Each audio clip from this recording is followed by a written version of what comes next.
네, 13번 문제 보도록 하겠습니다. 많이 나오는 스타일이니까 좀 익숙해지시면 좋을 것 같아요. 어쨌든 뭐 최우수 의사 1명, 가장 높은 그 다음에 뭐 점수는 이렇고 불합격은 아예 제외다. 2명은 빠진다는 거 보이겠고요. 네. 그리고 이게 이제 이걸로 계산을 해야 되는데요.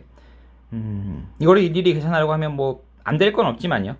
네. 뭐 그리고 뭐 이번 시험이 뭐 아주 어렵지 않았다면 뭐 시간도 여유가 있다면 괜찮겠지만 뭐 그거보다는 어쨌든 좀 보는 시각을 키우기 위해서는 이렇게 한번 생각해 볼게요. 일단 각 환산 점수가 있죠. 환산 점수. 근데 환산 점수가 의학 강론은 기준 점수 만점 점수가 100점이고 의학 총론은 80점이라서 좀 달라지는 부분인데요. 자, 의학 강론 같은 경우는 결국 만점 점수가 100이니까 여기가 100 들어가면 되면 결국 환산 점수 자체가 이 시험 점수 그대로 환산 점수가 되죠. 근데 의학 총론 같은 경우는요. 만점이 80점이죠. 네. 그러므로 여기가 80이 되면요. 여기가 4분의 5가 되죠. 네.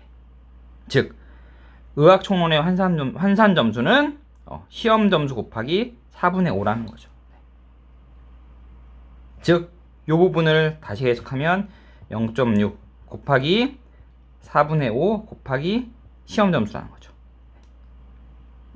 그리고 이 부분을 계산하면 0.75가 되고요. 자, 그러므로 0.75 곱하기 결국 이 최종 점수는 0.75 곱하기 총론, 그 다음에 0.4 곱하기 강론 이렇게 되겠죠.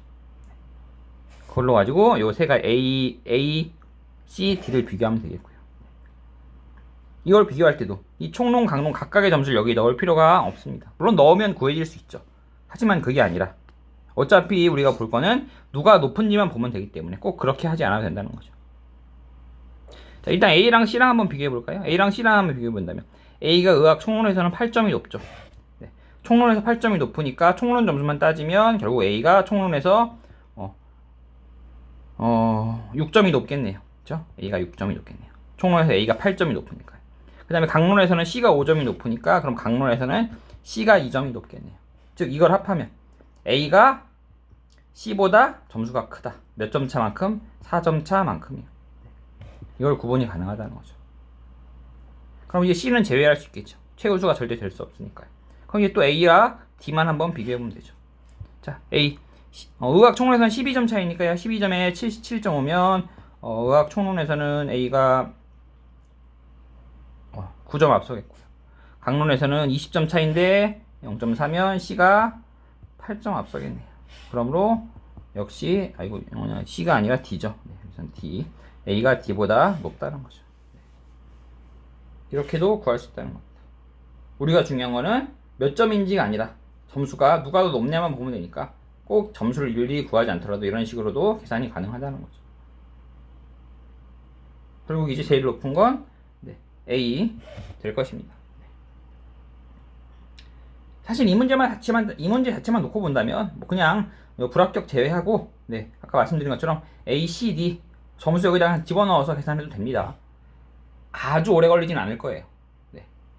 근데 이런 스타일의 문제가 좀 더 까다로워졌을 때는 이런 식의 접근 방식.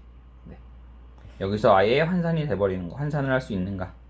그리고 그냥 일일이 구할 필요 없이 점수의 차이만 가지고 비교를 할 수 있는가. 이런 게 필요해질 경우가 있을 수 있으니 뭐 시험에서 이렇게 접근이 안 되면 물론 당연히 이건 이거대로 풀면 되는데요. 적어도 우리가 시험을 앞두고 연습하는 입장에서는 이런 식의 접근 한번 보셨으면 좋겠습니다. 문제 13번의 정답 1번이고요. 이어서 14번 바로 보도록 하겠습니다. 뭐 A에 해당하는 기업이 있네요. 자, 뭐 EPS가 0보다 낮은 기업은 갑니다 했네. EPS는 결국 그러면은 PER분의 주가 되겠네요. PER분의 주가인데 자, 결국 0보다 작으면 마이너스여야 되는데 마이너스가 될 건 요밖에 없겠네요. 값은 B겠네요. 그래서 요거 1번 지워지겠고요. 그 다음에 BPS 상위 3개는 갑을병이 되는데 BPS 같은 경우는 이렇게 보면 결국 PBR분의 주가겠네요. 요거겠네요. 요번에 주가 본다면 여기는 당연히 낮고 여기도 낮겠네요. 이쪽이 높겠네요. 확실히 A, B, C가 높다는 거 보이겠습니다. 그러므로 갑을병은 A, B, C다. 자, D나 E에 갑을병이 들어가면 안 되겠죠. 그러니까 의리 D에 있는 4번, 5번 지우고요. 그 다음에 영업이익 증가율이 10%보다 높은 경우는 병 정의되는데 영업이익 증가율은요. 전년도 영업이익분의 영업이익 전년도 영업이익인데 자 병은 어차피 우리 정은 이미 보니까 이로 정해져 있고요. 병만 확인하면 되는 병은 C 아니면 A죠. 그럼 두 가지만 보면 되겠네요. 자, 다시 한번요. 전년도 영업이익분의 영업이익 빼기 전년도 영업이익인데 딱 보더라도 뭐 퍼센트까지 굳이 계산할 필요 없이 C 같은 경우는 마이너스고 A 같은 경우는 플러스죠. 10%보다 높으면 당연히 플러스여야 하니까 마이너스는 절대 될 수가 없죠. 바로 C 지울 수 있겠네요. 그럼 병은 A 되겠네요. 병이 A. 병이 A인 거는 네.